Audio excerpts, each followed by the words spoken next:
So my first question is like, what inspired you to become a filmmaker, sir? Why you choose filmmaking? Okay. So the thing is, like, I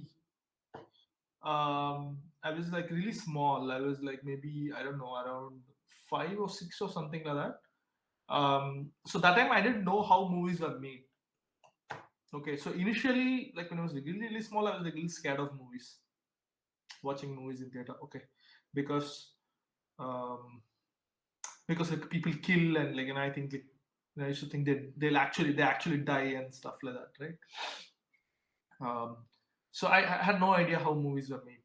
Then after that, one of my cousins, like in my uncle's place, so there was this VHS tape of Michael Jackson's Thriller. Okay, so I watched that, and then it was so scary. And then after that, in that tape, like, there was this thing of which had the BTS, the making of, you know the whole thing. So when I watched it, like, okay, that's when, like, I knew, okay, fine, like, this is how movies were made, right? But that also fascinated me. Okay, the whole making of film, and like, I saw John Landis. I mean, I didn't know who John Landis was at that time. We all only knew Michael Jackson. So Michael Jackson directing, so John Landis directing Michael Jackson, and I thought, like, okay, fine, like, Michael Jackson is not the cool thing. It's actually the John Landis, like, who tells Michael Jackson what to do. Then I after that, like, I started, like, so there was this boy, like, who used to there's a kid, like, who used to stay, like, you know right above our house, is like landlord's kid, my uncle's landlord's kid, and he used to like dance very well. Okay, so I used to recreate Michael Jackson's Thriller, and like, make him walk down, and then, so there's this girl, like, he's with a girl, and then, like, he falls down, and then he wakes up, and he's got like these teeth, and so I used to pretend, like, I'm directing Thriller. So then after that, like, then I watched First Blood, Rambo one. So that was like another inspiration for me. Um, so when actually the First Blood was made, I already wrote stories for Second Blood, and like, Rambo 2 and Rambo 3 already. And I used to tell my classmates, like, that I'm going to one day direct Rambo, and I've already have Rambo scripts and all that. Yeah, How old were you, sir, at that point of time? I think between, I don't know, between 5 or 6 or something like that. Because by 7 or 8, like, I already shifted from Chennai. So yeah, it must be before that. What did you study? Because at a very young age, you find out you Okay, want to I'm a become a high school director. dropout. I studied 11th standard. So I was like, so when I was in my 11th standard, like, I had issues like studying, like, I was dyslexic, like, so I came to know much later. So I had to, and my mom was my school principal, so it was not like in a very pleasant. So I had to let go of my studies, and I left to Chennai. We were in Coimbatore at that time, so I came to Chennai, and I pursued my thing in multimedia. So I was like, so I joined multimedia. I was like studying, I was doing multimedia when I was like really young, and then I joined this multimedia firm. So within a very short span of time, like, I rose to be the creative director. So by 17, I became creative director of the multimedia company. So at that time, I guess I was the youngest creative director in whole of India. But then after a point, you cannot go beyond a certain. Um, so that time, like, the multimedia was like, kind of. So I didn't know whether, like, it was actually a boom, or is it was like a, yeah, fad that's going to fade away soon. I was not sure, and I wanted to be in movies, so then I shifted to advertising. So I was working in an ad film production house. So I worked on around 300 commercials as an AD. So then I started doing ads.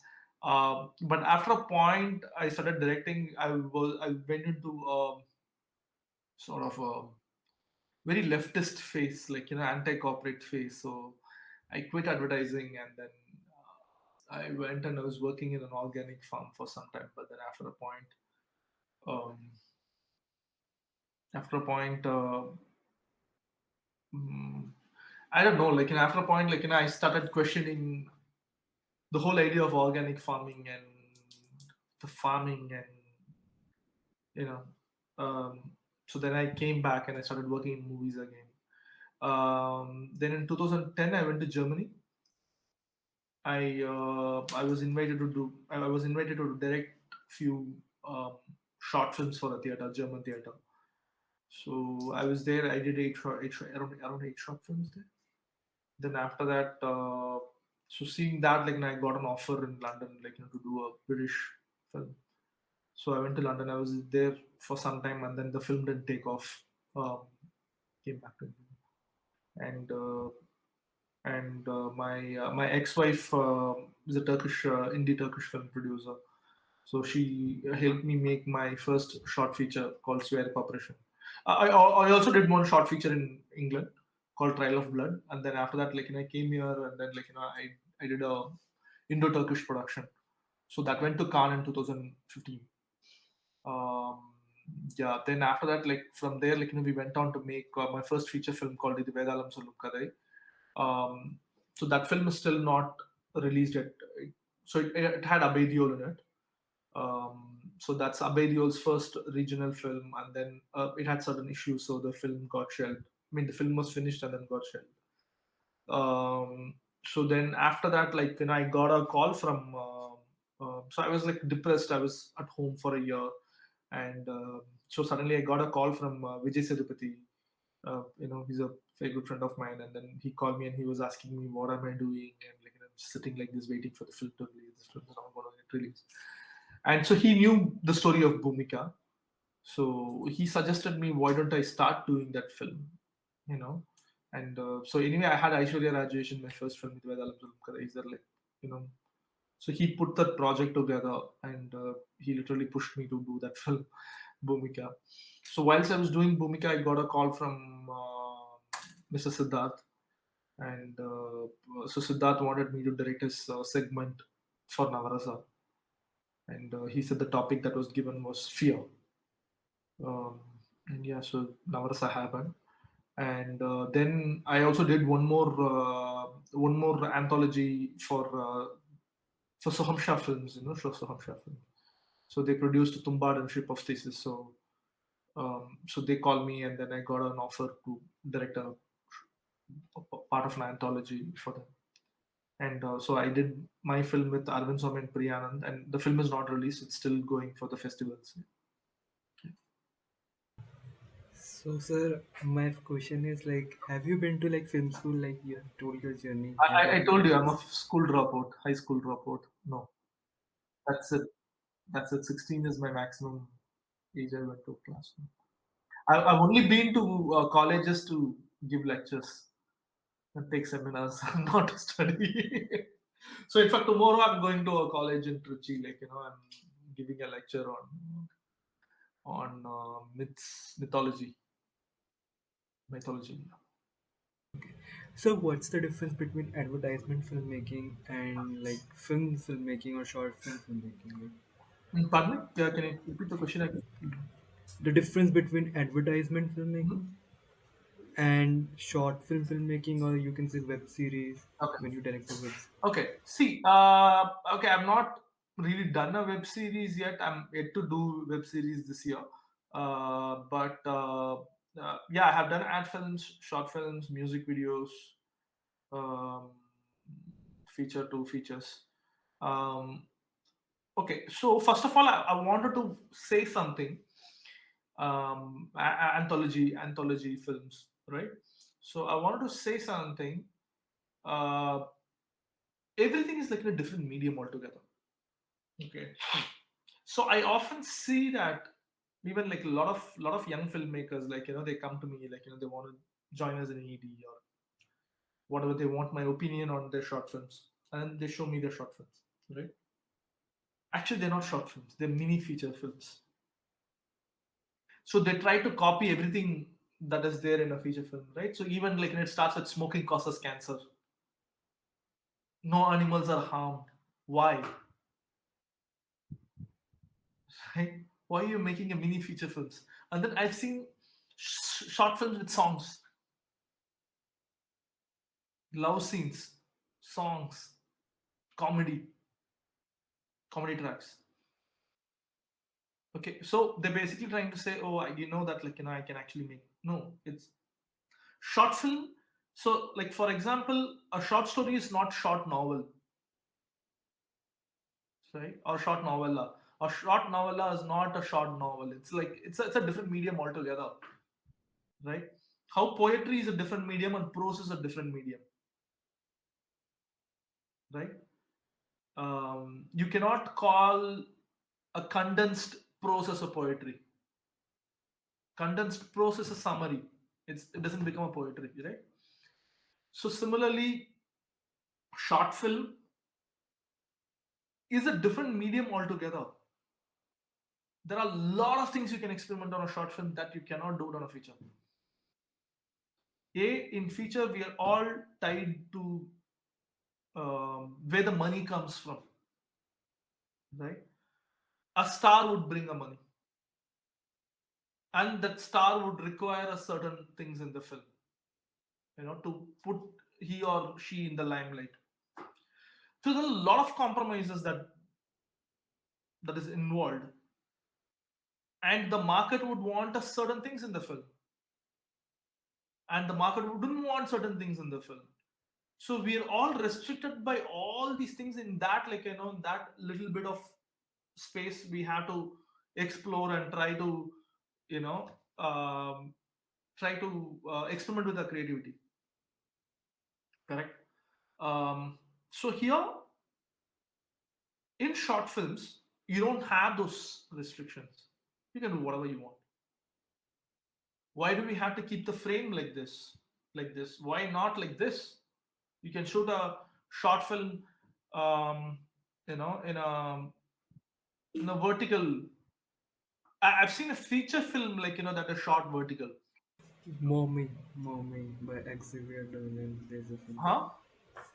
There's a film called Mommy by Xavier Dolan shot in vertical mode. Vertical, right? So I mean, I don't know the name of the film. It's a Latin American film which I watched it. It's beautifully shot. Beautifully shot. So there are a lot of things you can experiment on a short film, right? So it should be seen as a medium. So similarly, a music video doesn't have to be like a film song. Music video is a medium altogether. I mean, medium by itself. So we did a song. For example, I did a music video called "Kodaikanal Won't" against Unilever Corporation that went viral in 2015. So this song was like actually shared by Nicki Minaj and Ashton Kutcher and all these people, and so that song was a sort of like a political protest song, protest against a corporation. So in fact, initially the idea was they wanted to do it as a short film, as a document. No, I said like let's do a rap. You know, so in fact they were the activists were a little scared that the issue is going to become a joke or we're going to trivialize the issue. No, it turned out really well, right? So similarly, we went ahead and we did another short, another music video called Chennai Poramboku Padal with T.M. Krishna. So it was a Carnatic song that was sung in a colloquial Tamil because Carnatic song we are only supposed to use classical Tamil. So we broke that tradition and with the colloquial Tamil, and then it spoke about you know dumping toxic waste in the river, and it spoiled a huge marshland. So yeah, so like I said, uh, short films, uh, TVCs, music videos, feature films, documentaries, they're all different mediums. TV series, right? So TV series, like now we call it as a long format. So the term for TV series is long format. Okay, fine. Like when you have, what is it like? It's like a regular format or a long format. So that's a different medium altogether.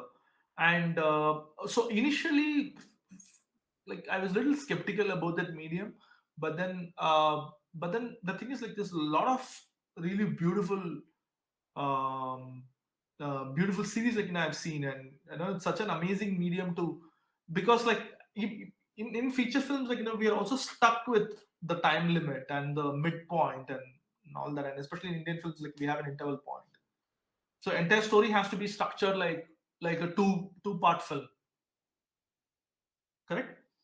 Um, so whereas we don't have that in long formats. Long formats are like writing a novel, right? So you can actually explore characters, explore worlds, experiment with a lot of things. Um, yeah, so I think everything is like a different medium, and it has to be treated with its own integrity, rather than making it like another medium, a copy of another medium. Sir, you have also like written and shot Boomika. Yeah. So how the idea came, sir, while writing it? So this actually, I had to go back 10 years back. I was in Ooty.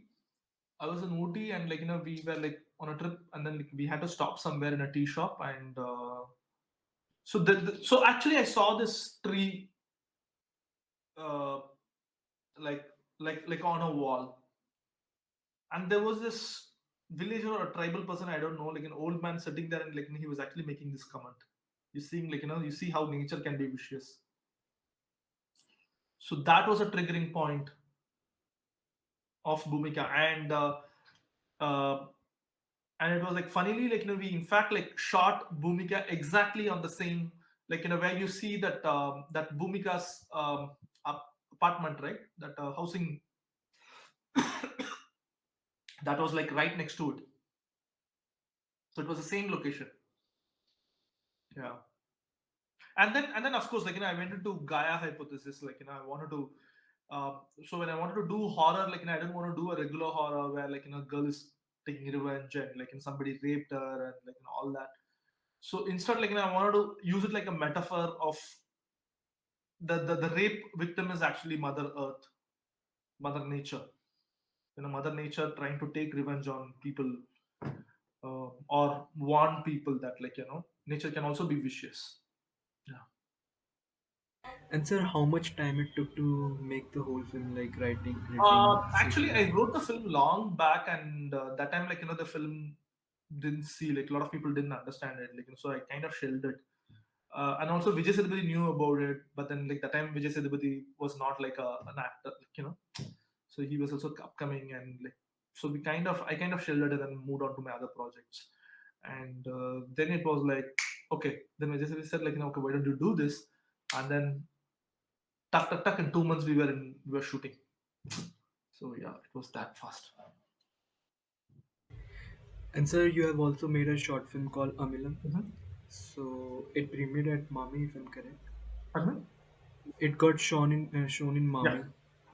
So sir, how did the idea came and what was your experience, sir? Uh, actually, so working with Soham Shah Films was like a great experience for me, especially with Adesh Prasad and Jalashia Fedorov. I learned a lot from them. So even the interaction, like they used to talk about like how Tumbad was made, and you know, um, yeah, all those interactions like Yogesh, and like yeah, I mean, it was a great experience. Like I learned a, I mean, I learned a different kind of filmmaking, while interacting with them, and in that whole process. Sir, as you said, there are many people who want to assist you. So how can somebody approach you if they want to become your AD? And Okay. Uh, what you look for them as well? Pardon me? What are the qualities you look for them? Uh, okay, that's a that's a tricky question. Um, so first of all, I I like or I prefer ADs who read a lot, right? And I look for people like who has some kind of a life experience rather than just watching movies and like what just they'll be like so sharp like what is the next film on Netflix and Prime. No, you need to have life experience and and reading um, is a very because the thing is like sometimes some things it's a lot easier to interact with people who read, right? Because even that's the same with the actors as well, right? Because when I was doing in my both Parvati and Siddharth were like voracious readers, so it was so easy to work with them. I just had to tell them, okay,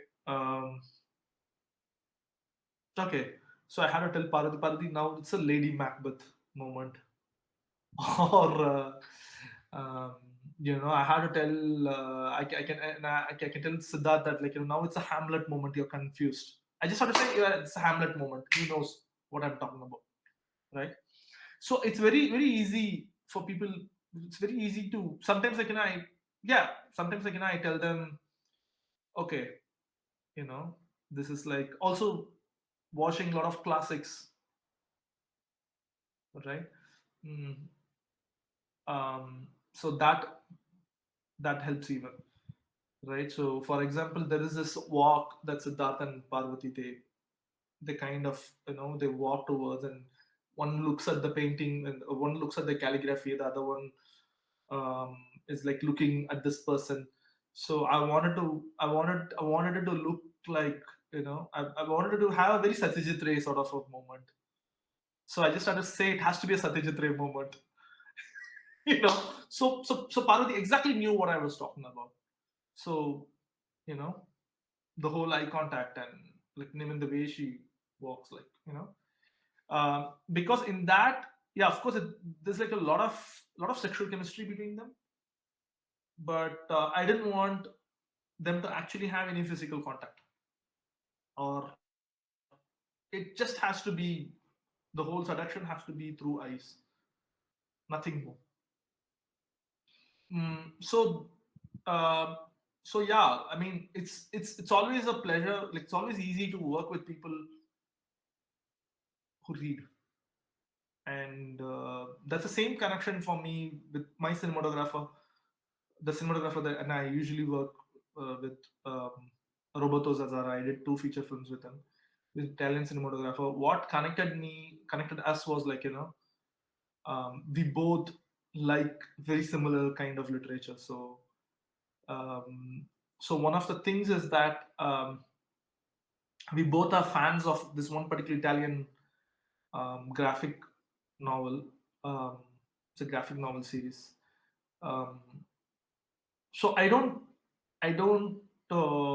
give visual references mostly to my cinematographers. I don't like giving visual references. So rather for my first film, I just had to tell him, you know what, I wanted the film to look like that particular graphic novel. So then, okay, fine. We sat and we analyzed. Okay, no mid shots. We avoid mid shots, and we avoid certain kinds of shots.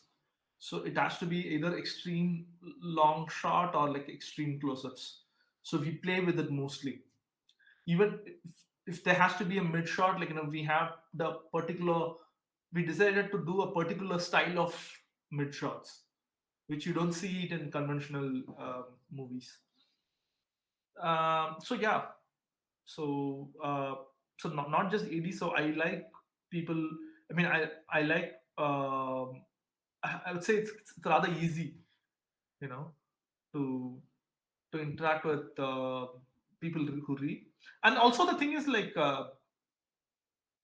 I get to learn from them because like you know we all have very limited time in this planet, and no matter how much you try, you cannot read everything, right? So So sometimes it's also a great thing, like when the person who you are with, because essentially you spend most of your time with your ADs, not with your family members, right? So so so I feel that like that could be an opportunity for me to also learn from them, like whatever the literature that they have read. Could be a short story, it could be, it could be a non-fiction, or whatever it is. Yeah. Sir, if you could tell me the workflow of a filmmaker, like director, um, what they do, Workflow. workflow of a filmmaker, how they like make a film. Okay.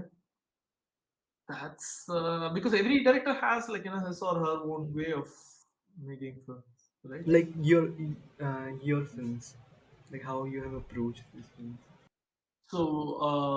So what do you mean? Like, you mean the script writing process, or The whole process, like from when you make a script and when you shoot it, pre-production, post-production, everything, the process.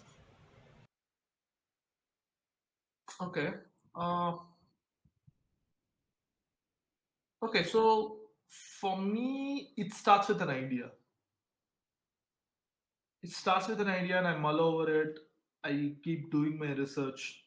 I spend most of my time in research to understand the world and how best can I capture the world, right? So in my, it was supposed to be, we decided that we set this movie in a Tamil Islamic world. So there's a specific community who are Tamil Muslims. They're not Urdu Muslims. They are like, and their literature is like so rich, and they have amazing um, poetries and all that. So we decided to, and they're pretty rich community as well. So I did a lot of research on capturing the community, right? And it was in lockdown, so I couldn't travel much as well. So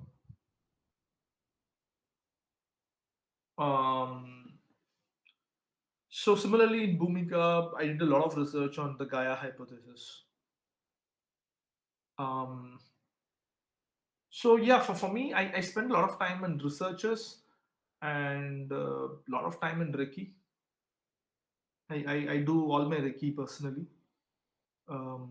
The locations, like, and I find all the locations, like, and I like doing it by myself, and I spend a lot of time on casting, because I feel that 90 percentage of directing is actually casting, getting the cast right. Once you get the cast right, and when they understand like your vision, you're sorted. Sir, also like if you could recommend few films and your books as well, favorite novels. That's a very difficult question. Very difficult question.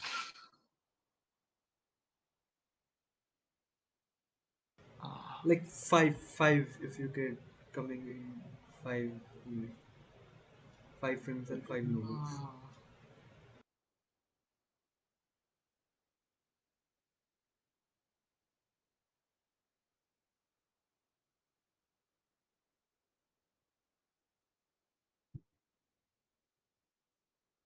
it's very tough.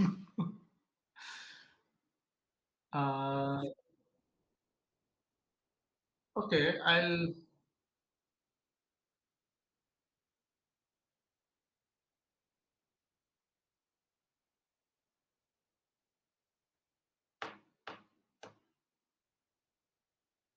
I like to skip this question. It's too tough. Okay, no problem, sir. Yeah.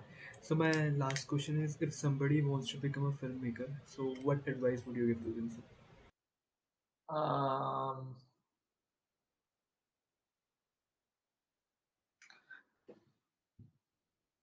um,